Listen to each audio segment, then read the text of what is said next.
하나님께서 우리에게 주시는 말씀은 전도서 11장 1절부터 6절까지 말씀입니다.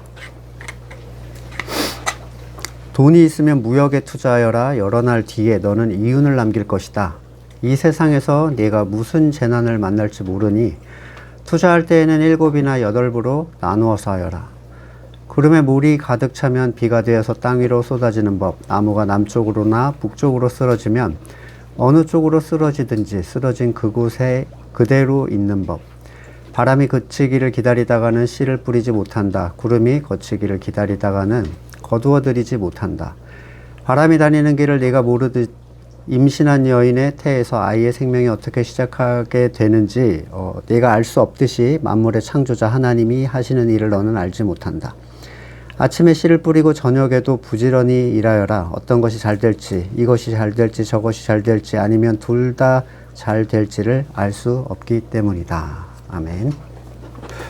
전도자가 전도서를 읽는 사람들에게 권면하는 얘기는 그 도입부에서 분명히 모든 것이 헛되다라고 말한 그 가치에 의해서 이 뒤쪽이 해석돼야 되면 분명하죠. 저는 개인적으로는 새번역본을 좋아합니다. 근데 이 본문에서만큼은 번역을 엉터리로 해놨어요. 새번역이. 의역을 넣어 놓았는데 원문은 그러니까 히브리어 원문이죠. 네 빵을 물 위에 던져라. 이게 맞아요. 근데 이 새번역은 이것을 직역을 한 게 아니라 의미를 생각해서 돈이 있으면 무역에 투자해라 라는 전혀 다른 말을 해놨습니다. 원문에는 돈, 무역, 투자라는 용어가 전혀 들어있지 않아요. 성경은 아무리 어렵게 느껴지더라도 원문을 근거로 해서 우리는 받아들여야 합니다. 그래야 위험하지 않아요. 한때 국내에서 대유행을 했던 유진 피터슨의 메시지라는 책이 있죠. 지금도 아마 나오고 있나요? 아마 끝까지 다 나왔는지 잘 모르겠는데 성경을 어렵게 생각하는 분들에게 마치 쉬운 성경처럼 대신 읽히고는 했어요. 그래서 전집을 모으는 사람들도 봤고요. 그러나 그건 번역본이 아니라 의역본입니다. 성경을 읽는 게 아니라 유진 피터슨이라는 사람이 이해한 내용을 읽는 거예요. 이건 성경이 아닙니다. 그는 11장 1절을 이렇게 번역해 놨어요. 유진 피터슨의 번역이에요. 관대하십시오. 사랑의 행동에 투자하십시오. 사랑은 높은 수익을 가져옵니다.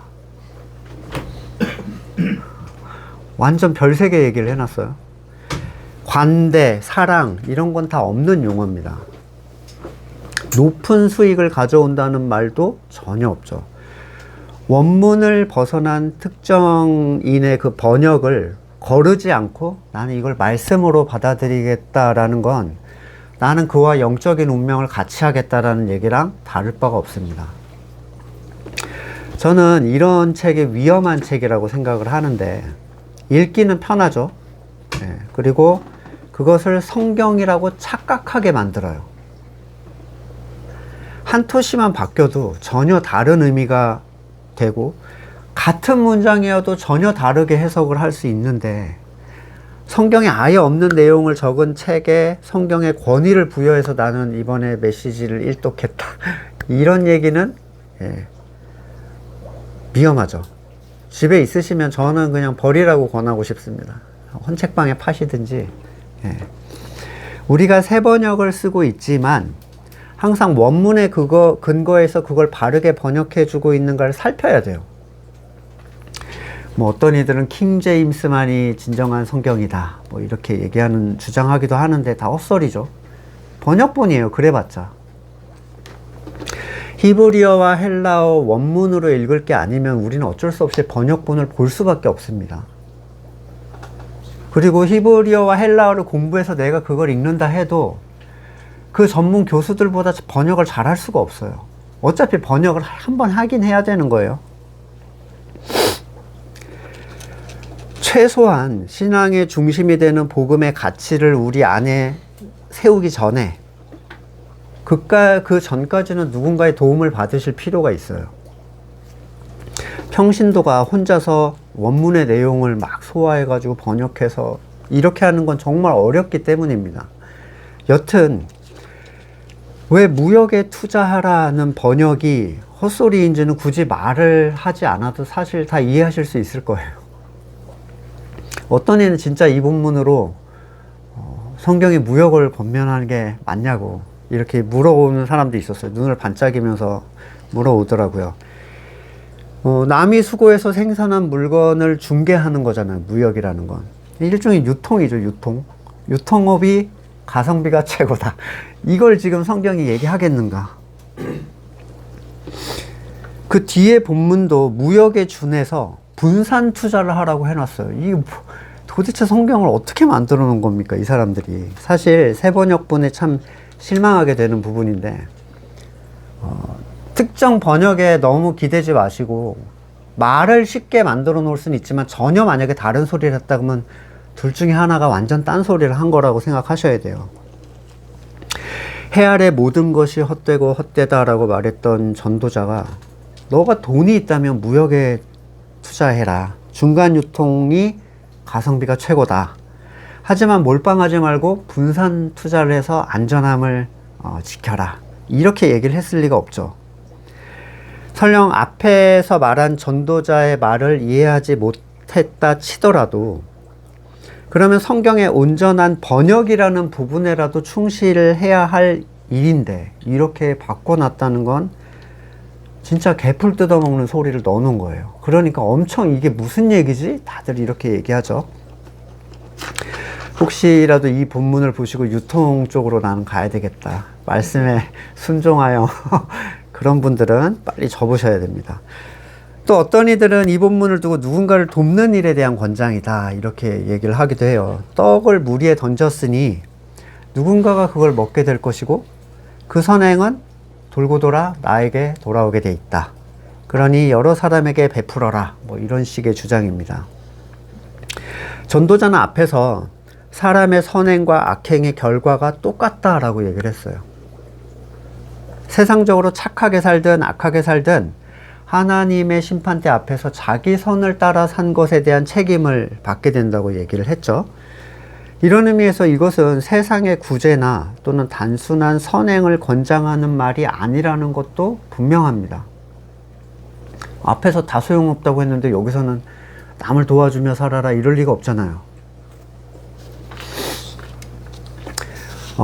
떡을 물 위에 던진다. 어떤 생각이 드시나요? 그냥 낭비예요. 낭비죠. 요즘이야 뭐 먹을 게 차고 넘쳐서 음스의 홍수. 음스 아시나요? 음식 쓰레기. 음스의 홍수를 이루고 있지만 당시의 떡은 생활을 위한 필수품, 빵이었고 흔하지 않던 시대였어요. 음스라는 게 어디 있습니까? 당시에. 없어서 못 먹는데.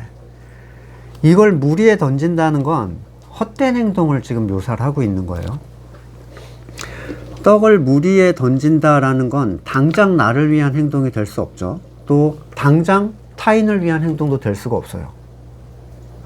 어떤 의미에서 완전히 무가치해 보이는 행동입니다. 나를 위한 것이라면 흘러가는 물 위에 던질 이유가 없고요. 타인을 위한 것이라면 그의 손에 쥐어줘야죠.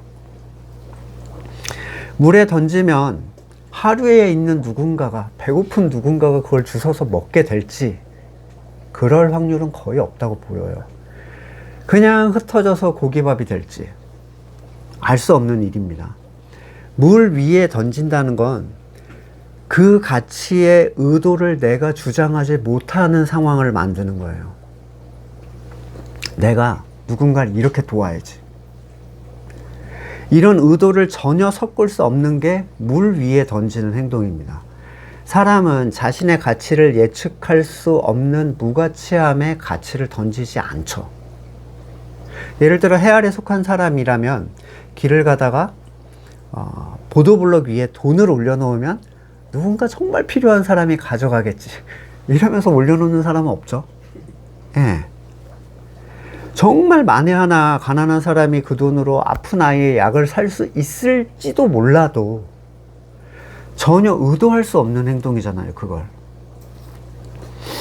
사람들은 그 대상을 스스로 특정해서 고아원이든 양로원이든 도움을 주고 자기 마음에 불쌍하다고 생각하는 사람들을 돕기 위해서 희생을 할 수는 있어도 전혀 예측할 수 없는 일에 자기의 가치를 희생하지는 않습니다. 어떤 의미에서 이 물 위에 던지는 행동은 내 선과 의에 대한 자기 부인적 태도예요. 내게 선한 게 없고 내가 의로울 수 없다는 상황으로 나를 가두는 거죠. 오히려 내가 주권이 있고 능력이 있다면 내가 해주면 되잖아요. 근데 오히려 내가 그걸 못하게 막는 거예요. 그런 일은, 누군가를 채우고 돕는 일은 오직 하나님의 주권을 통해서 이루어집니다. 요한복음 6장 30절, 우리에게 무슨 표징을 행하셔서 우리로 하여금 당신을 믿게 하겠습니까? 하시는 일이 뭡니까?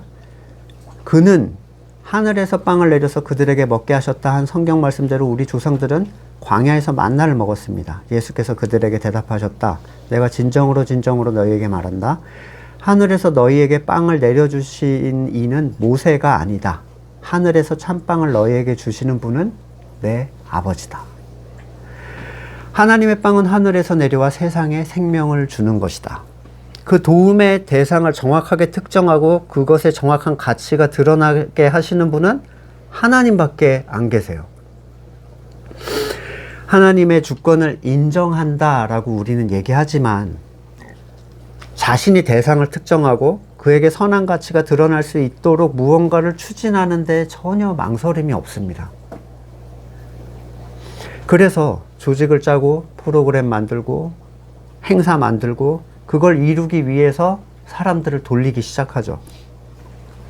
마치 바벨탑을 하늘로 쌓아 올리려는 사람들처럼 그들은 자신의 수고가 전혀 헛되지 않도록 의도해요.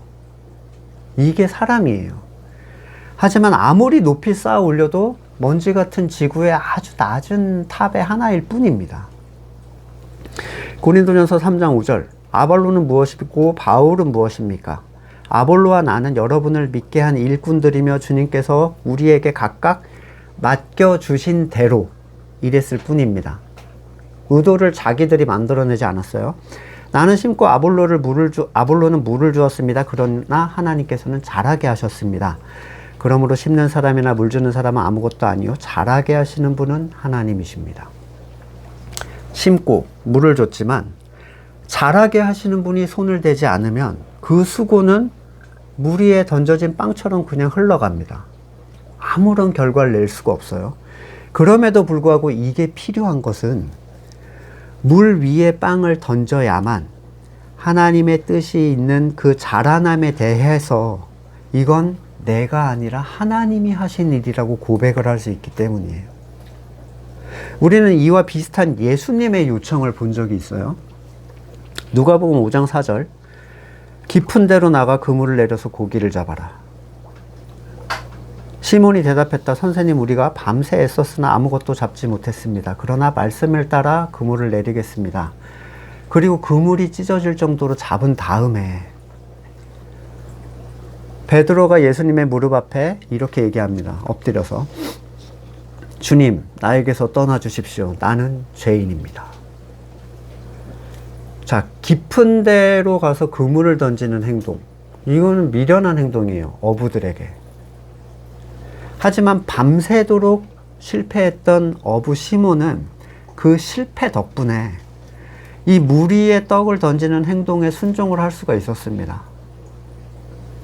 단 한 마리도 잡지 못했을 때, 그때부터 하나님의 일이 시작돼요.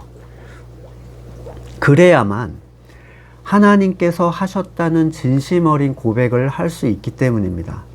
그는 많은 물고기의 잡힘이 자신과 아무 상관이 없음을 나는 죄인입니다 라는 고백으로, 절망성으로 고백을 했어요. 하나님의 하시는 일에 대한 고백은 나에 대한 절망성으로 드러나는 거예요. 죄인이 하나님의 일에 뭘 내가 했다라고 얘기를 할 수가 있겠습니까? 하나님, 저 잘했죠. 하나님과 함께 이렇게 일을 하다 보니 참 뿌듯합니다. 이런 얘기를 어떻게 하겠어요? 아브라함이 자신과 사라가 완전히 생식 능력을 잃었다는 걸 인정했을 때 비로소 약속의 자녀인 이삭이 잉태가 됐어요. 모세가 하나님의 부르심, 그 불타는 떨기나무 아래서 주님, 제가 주님이 저를 도와주시면 제가 함께 하겠습니다. 이런 얘기 안 했습니다. 다른 일을 보내소서. 나는 끝났습니다. 나는 희망이 없어요.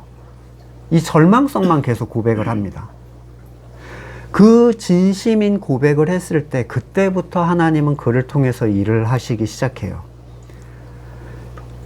여러분은 특정할 수 없는 일에 그 가치를 허망하게 던지실 수 있나요? 여러분의 재산을 그냥 길바닥에 두고 가실 수 있습니까? 아마 전혀 그렇지 않을 거예요. 근데 많은 이들이 영적 영역에서 자기는 그건 할 수 있다라고 생각을 해요. 하나님의 뜻이 아니면 하지 않겠다. 오직 주님의 능력으로만 하겠다. 다 거짓말입니다.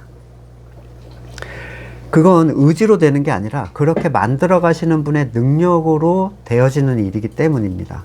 힘이 다 빠져 있다고 생각해도 이미 빠진 힘에 몇십 배 많은 힘이 우리한테는 숨겨져 있어요. 성도는 광야를 돌면서 그 힘을 털어내는 일을 하는 겁니다. 아브라함은 10년 동안, 여러분 무려 10년 동안, 저 창들교회 이제 7년 정도밖에 안 됐는데 10년 동안 아무런 결실을 얻지 못한 채 하나님을 기다렸어요. 약속하셨으니까 이루시겠지. 근데 안 된 거죠. 결국 이스마엘을 자기 힘으로 낳아버립니다. 그리고 나서 15년 후에 기다린 것보다 더 많이 기다리게 하신 다음에야 약속의 자녀를 주세요. 그렇게 주시겠다 해도 이스마엘이나 잘 되게 해달라고 얘기를 합니다. 하나님의 약속하신 일을 눈으로 자기가 체험하기 전에는 나는 이제 다 비웠다, 나는 이제 스스로 하려 하지 않는다라는 고백에 얼마나 많은 속임과 거짓이 숨어 있는지 스스로 알게 됩니다. 성도가 정말로 물 위에 던져야 하는 것은 예수 그리스도, 그분의 복음의 말씀이에요. 요한복음 6장 48절, 나는 생명의 빵이다. 너희 조상은 광야에서도 만나를 먹었어도 죽었다. 그러나 하늘에서 내려오는 빵은 이러하니 누구든지 그것을 먹으면 죽지 않는다. 나는 하늘에서 내려온 살아있는 빵이다. 이 빵을 먹는 사람은 누구나 영원히 살 것이다. 내가 줄 빵은 나의 살이다. 그것은 세상에 생명을 준다. 복음이 누군가에게 정말로 가치가 있다면 물 위로 던져야만 돼요. 내 가족, 내 사랑하는 사람들을 구원하려고 하는 거는 물 위로 던지는 게 아닙니다. 의도를 내가 충분히 넣는 거예요. 특정하는 거죠, 대상을. 구원의 주권은 우리의 의도와 관계없이 언제 정해졌다고요? 세상을 만들기 전에. 그 전에 하나님의 뜻을 따라서 이미 정해진 일이에요. 복음의 전달에서 핵심적인 부분은 사람의 의도가 섞일 수 없어야 된다는 데 있습니다. 이게 굉장히 작은 부분이라고 생각하실지도 몰라요. 전달되는 게 중요하다 이렇게 생각할 수도 있어요. 아무래도 팔이 안으로 굽는다고, 피는 물보다 진하다고, 그래도 혈육한테 붙잡고 한마디라도 더 해보고 싶고, 그런 마음이 우리한테는 있을 수밖에 없어요. 그게 자연스럽고 타당하다고 생각하실지도 모릅니다.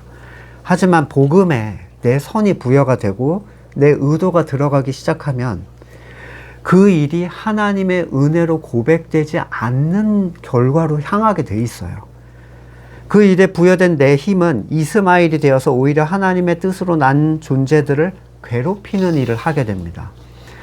가족이 구원받지 못할까봐 걱정이 되시나요? 못 받을 수도 있죠. 못 받을 수도 있어요. 하지만 그런 걱정이 창세 이전에 정하신 하나님의 계획을 바꿀 수는 없습니다.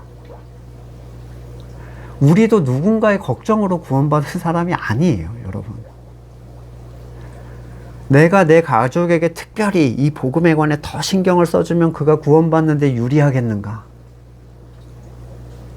또 내가 전혀 힘을 쓰지 않으면 하나님의 창세 전에 정하신 그 뜻이 힘을 얻지 못해 구원을 받지 못하겠는가? 전혀 그렇지 않죠. 내 소중한 것들이라는 가치가 영원하냐는 거예요. 그리스도는 자기의 혈육을 위해서, 핏줄을 위해서 목숨을 내주신 분인가요? 아니죠. 누가 내 형제며 자매며 어머니냐. 영원한 것, 하나님의 택하심이 있는 자들을 위해서 자기를 내주신 분이에요. 근데 우리는 이걸 붙들고 한철부절 못합니다. 여러분만 그런다는 게 아니에요. 저 내면에도 좀 어떻게 좀 해봐야 돼. 어떻게 한번 말 한번 흘려봐가지고 이런 얘기 한번 섞어볼까. 생명을 주는 큰 가치를 물 위에 던지는 건 구원의 주권자를 인정하고 자기를 부인하는 행동입니다. 저 역시 그것을 주시는 분의 뜻을 따라서 구원을 얻었음을 고백하는 행위예요. 내 무능을 인정하는 겸손입니다. 떡을 물 위에 던지는 것. 우리는 그리스도를 나눠야죠. 그러나 내가 원하거나 내가 지목한 사람이 아니라 마치 물의 소중한 가치를 흘려보내듯이 하나님께서 택하실 자들을 향해 그거를 흘려보내는 거예요. 누가복음 8장 9절, 예수의 제자들이 이 비유가 무슨 뜻인지 그에게 물었다.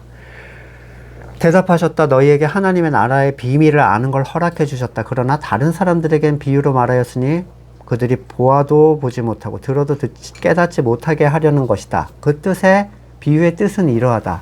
씨는 하나님의 말씀이다.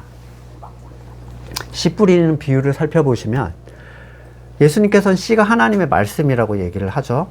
천지를 만드시고 그리스도의 몸이 곧 하나님의 말씀이라고 성경은 얘기를 하는데 얼마나 중요합니까? 근데 이 농부가 이 소중한 씨를 다 하나씩 하나씩 이렇게 꼭꼭 심어가지고 넣는 게 아니라 그냥 허공에다 막 흩뿌리기를 해요. 그 소중한데 막 허공에다 막 던지는 거예요. 하나도 떨어지면 안 되는데.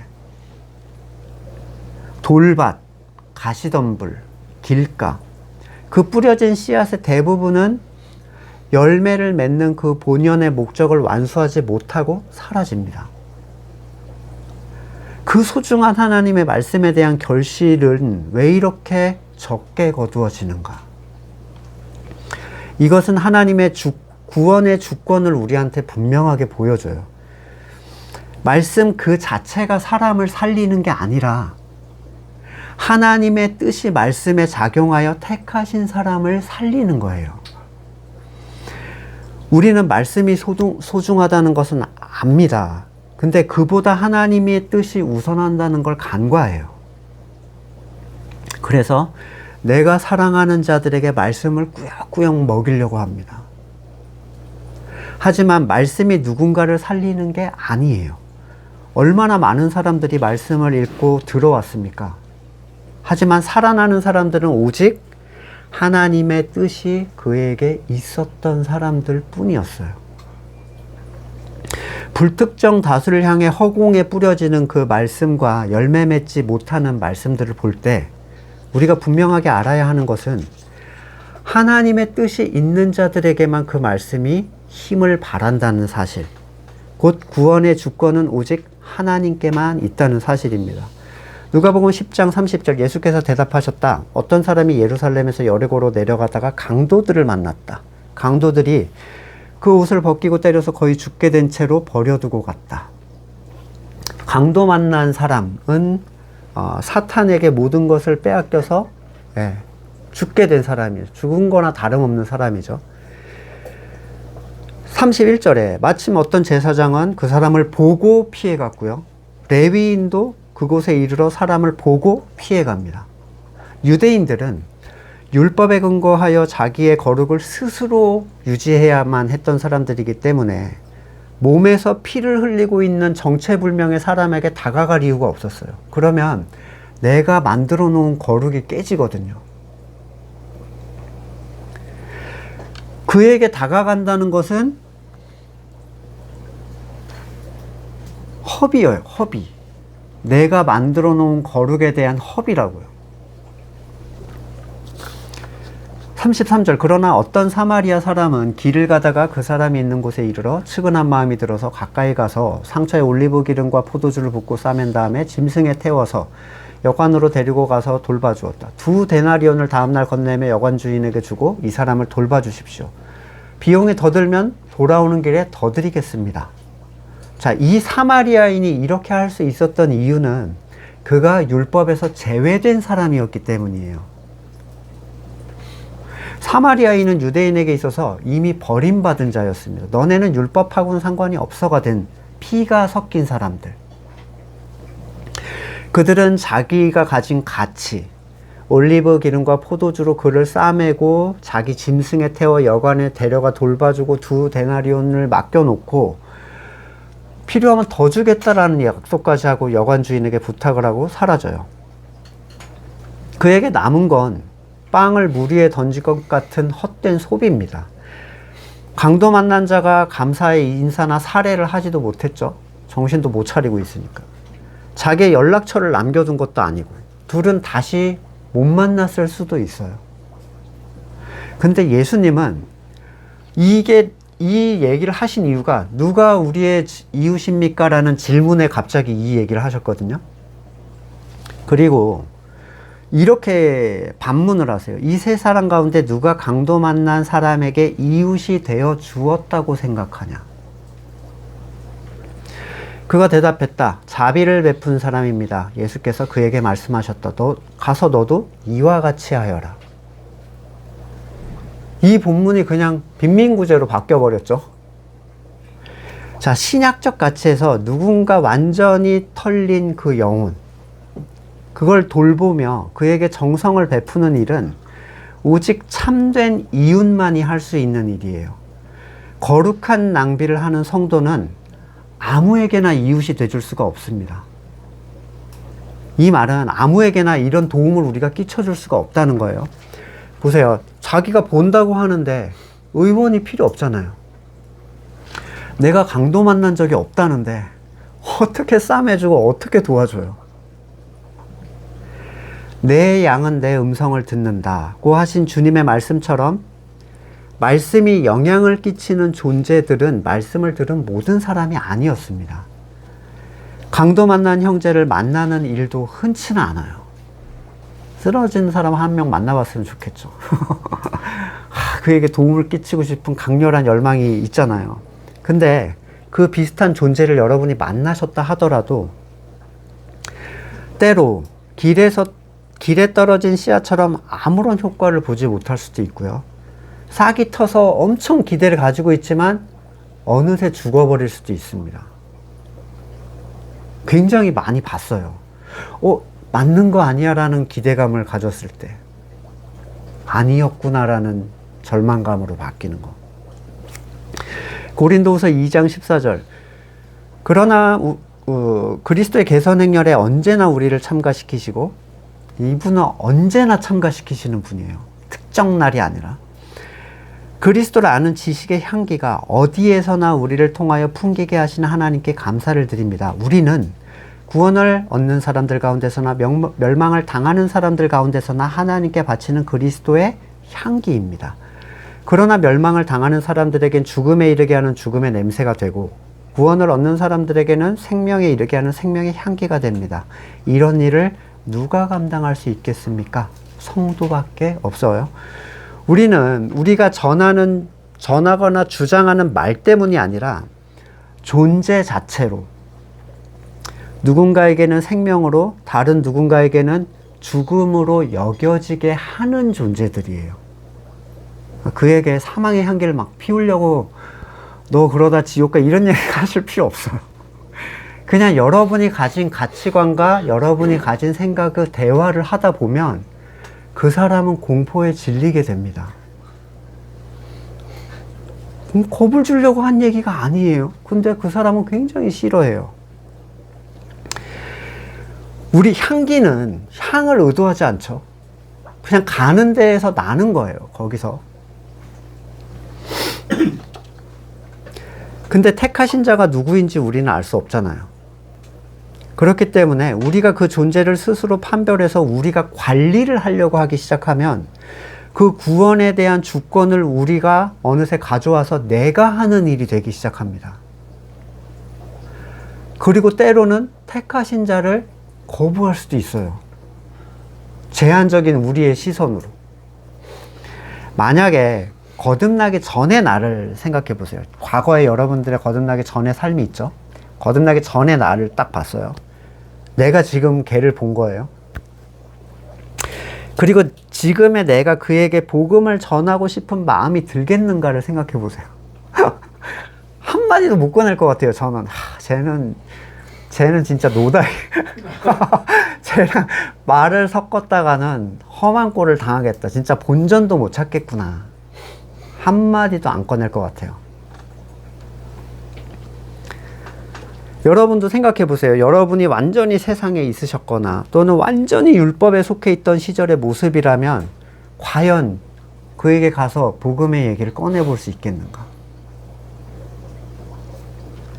그러나 하나님의 생명이 누구에게 언제 들어가서 살아날지 우리는 알 수 없는 존재들이기 때문에 우리의 제한적인 시각으로 그걸 분별해서 전하려는 건 어려운 일입니다. 깊은 데로 가서 그물을 던지는 일은 하나님께서 우리에게 허락하신 수준 안에서 다양하게 시도가 돼요. 우리의 의도와 다르게. 그리고 그 가운데 누가 언제 깨어날지 우리는 알 수 없습니다. 자, 우리는 그저 하나님의 뜻을 흘려보내는 통로죠. 통로. 주도자가 아니에요. 통로입니다. 그래서 구원의 방식은 세상이 볼 때 미련한 방식이다 라고 얘기를 해요. 고린도전서 1장 21절, 이 세상은 그 지혜로 하나님을 알지 못했습니다. 하나님의 지혜가 그렇게 되도록 한 것입니다. 하나님께서는 어리석게 들리는 설교를 통해 믿는 사람들을 구원하시기를 기뻐하신 것입니다.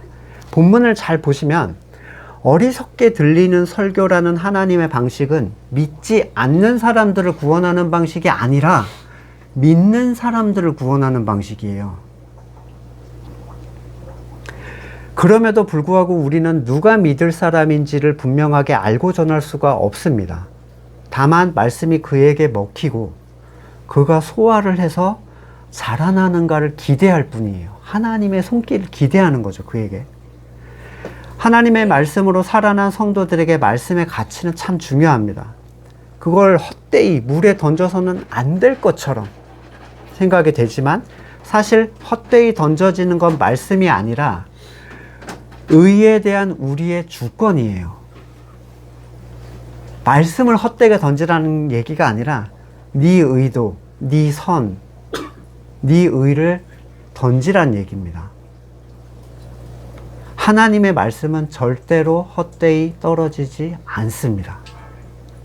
아무리 던져도 절대로 떨어지지 않아요. 우리의 의도와 우리의 선이 버려지는 거죠. 누가복음 12장 33절, 너희 소유를 팔아서 자선을 베풀어라. 너희는 자기를 위해 낡아지지 않는 주머니를 만들고 하늘에 없어지지 않는 너희 재물을 쌓아두어라. 도둑이나 좀의 피해가 없다. 너희 재물이 있는 곳에 너의 마음도 있을 것이다. 앞에서 말씀드린 대로 우리의 소중한 소유, 우리의 일용할 양식인 말씀은 혼자 가지고 있을 때보다 나눌 때 굉장히 강력한 힘을 발하고 땅에 묻어두는 간직보다 물 위에 던지는 게 하늘의 방식이에요. 그 사람 보존하려고 묻어놨었죠. 네, 한 달란트 받은 사람. 근데 보존할 이유가 없다는 거예요. 오히려 뿌리라는 거죠, 성경은. 하나님은 그 뿌림 안에서 일하십니다. 우리의 의도가 제거된 그 뿌림 안에서. 누가복음 14장 12절에 예수께서 자기를 초대한 사람들에게 말씀하셨다. 네가 점심이나 만찬 베풀 때 네 친구나 네 형제, 친척, 부유한 이웃 사람들을 부르지 말아라. 그렇게 하면 그들도 너를 도로 초대해서 네게 갚아 은공이 없어질 것이다. 잔치를 베풀 때는 가난한 사람, 장애가 있는 사람, 다리 저는 사람과 눈먼 사람들을 불러라. 그리하면 복이 될 것인데 그들이 네게 갚을 수 없기 때문이다. 의인들이 부활할 때에 하나님께서 네게 갚아주실 것이다. 자, 귀한 가치를 주고도 갚음에 대한 기대를 할 수 없는 사람들, 찢기고 상처받은 가난한 심령, 자기의 절망을 인정하고 죄됨을 인정하고 자기의 약함을 괴로워하는 사람들에게 전해진 말씀은 그에 대한 갚음을 하나님이 보장을 해주세요. 그들의 부활을 의인들의 부활이라고 성경은 얘기를 합니다. 우리가 나누었던 말씀의 힘은 우리가 연약해졌을 때 우리의 의도와 관계없이 여러분 돌아서 돌아오고 있는 거예요. 우리한테.